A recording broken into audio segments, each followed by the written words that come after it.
Awesome. Hey everybody, this is Sari on Science from Arizona Science Center, and as you can see, I'm not at the Science Center. We're at CES 2018 here in Las Vegas, and we're checking out the convention with all the latest and greatest in science and technology, everything from home goods to sports to AI. And we're here with Cambridge Consultants and Thomas from Cambridge Consultants talking about their AI system. So thank you, Thomas, for joining us. Sorry, yeah. Awesome. Can you tell us a little about what you guys have been working on and this really cool product that you have behind us, or the demo that you have behind us? Yes. Okay. Yeah. So just to explain who we are, I mean we're technology developers. Okay. So we've realized the importance of AI for business, and so the booth is very much focused on explaining our expertise in using AI for practical applications. So, and a lot of people are weirded out by AI, so yes, it's a good opportunity to talk about some of the uses too. So I'll let you continue. Sorry. Yeah, absolutely. And yes, I think there's a lot of nervousness about, well, does AI replace jobs? Is it a threatening technology? The way we see it, AI is only going to enhance human creativity, enhance people's ability to get the job done, we think, right? So this demonstration is a great, let's say, showcase of that particular point. So what we have is... so let's bring the camera in here too so they can see it, and we can keep talking and they can hear us. Yeah, and I'll take over as David is finished here. But essentially, it's a deep learning AI system that takes the shapes that a person draws on the screen, and it completes a picture of completes a drawing based on the shapes. So we took 8,000 images. Wow, 8,000 images? Just 8,000 images of portraits and landscapes over the last 500 years, from the Renaissance to the early 20th century. Okay, so from all different types of styles. So that's its training data. So the AI knows how to do a landscape, it knows how to do a portrait. All it's waiting for is the cue from a person drawing shapes, and it will complete the picture for that person. So it goes to the point of AI can help a person develop some new creative thing. It could be a designer making a new chair, or it could be someone designing a new machine. Okay. The AI is there to add ideas to the designer. So if I were a designer and it's saying, oh, I'm stuck, I need maybe a new direction to head or something I haven't thought about, the AI might have a way to predict based on past items? Your past work that you've done, okay, or past work that your colleagues have done in the business, or even going out into the internet and bringing back some ideas and saying, well, could you fuse some of these new ideas, or could they be design cues for you to try something to move new? in a new direction? Yes, yeah, okay. yeah. So this is I think it's a really fun example, or it's a really good example of where we think AI as a technology is going. It's going to help people do a better job, help professionals do a better job, so we see it very much in that vein. Right? I love that. I love that idea, because I think that, as we mentioned, some people are really afraid of AI, and to think about it in this way, it's a great way to see how it can be used in a simple situation. Of course, this one's really fun, too. Yeah. So let's give it a try, too. Just we were watching somebody do it a second ago, but... So let me just show you a few pieces of art that our team in the office have developed, right?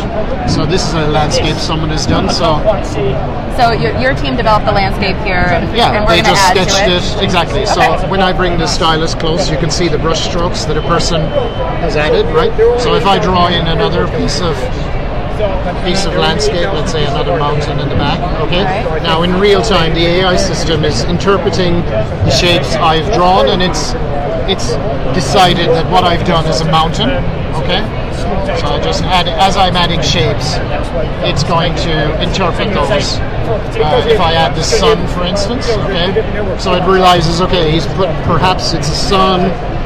And it shaded it instantly. That's not something you did. This is the predictive technology saying, okay, in this position, in this shape, it's most likely a sun you're trying to draw. We believe the person has done a landscape, so we're going to, the AI system is adding detail that you might associate with a landscape, and also, as you know, artists adding multiple textures and colors.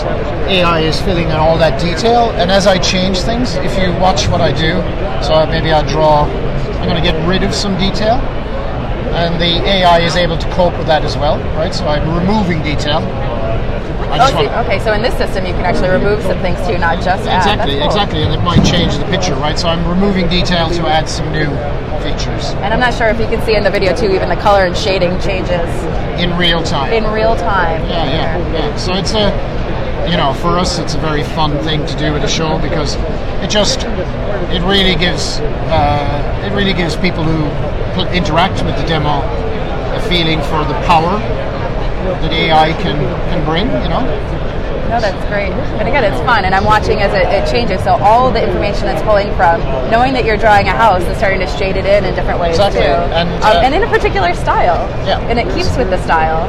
So you can change styles as well. We've got different artistic styles running. Essentially, we've got 7 AI running in parallel, different styles. As you're sketching, it's interpreting your sketches in different kind of styles, as you can see.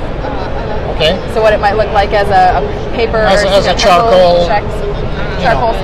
Yes, and also on top of that, there is, we're using the latest research in AI. There's what's called a super resolution network, which adds the brush strokes. You can see the brush strokes getting added in after you've done your drawing.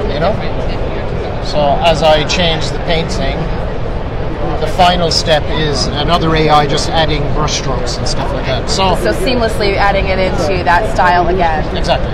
Love it. So perhaps, Sari, you should try a blank. Oh, should I try one? All right. Try from a blank slate. Oh, from a blank slate. So let's see. We'll have to give me something to draw. Any suggestions from our audience there? But how about an eye? Maybe I wonder if it will pick up that I'm trying to draw an eye.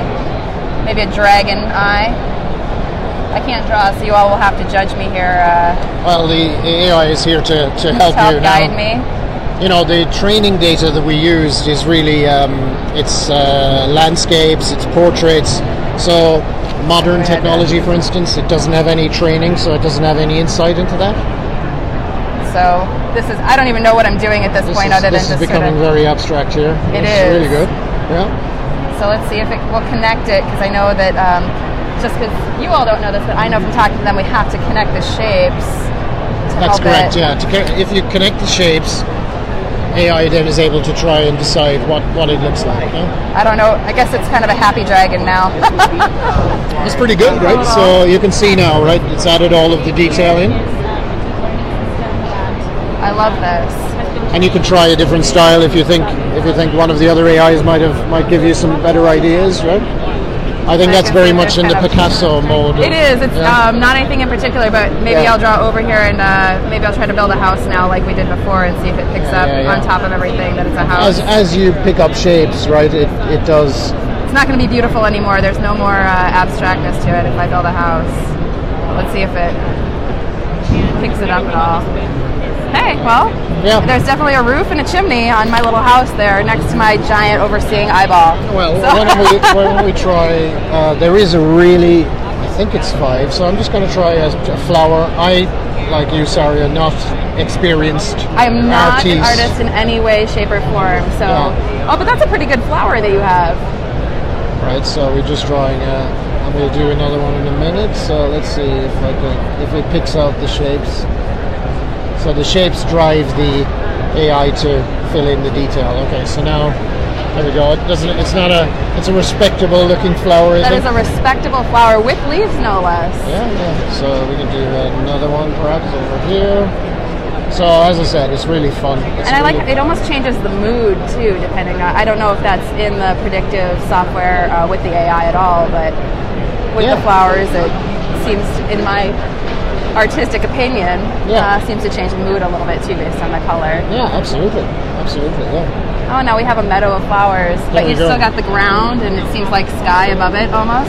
Yeah, this is great. Yeah, so it goes to the point. I think you will see the majority of AI systems are really going to help people be more creative and have fun, right? That's a great way to wrap it up. So this is a wonderful way to look at AI, anybody who's just joining us too, we're checking out how artificial intelligence can be used to help assist with creativity, and this was a great example of how different styles of art have combined to use predictive technology from the AI to create some new art right here on site. So Thomas, thank you so much. I really appreciate it. Nice to meet you. Nice to meet you as well. Thank you. So everybody that's with us, continue joining us for more highlights from CES 2018, and we'll see you next time with Sari on Science.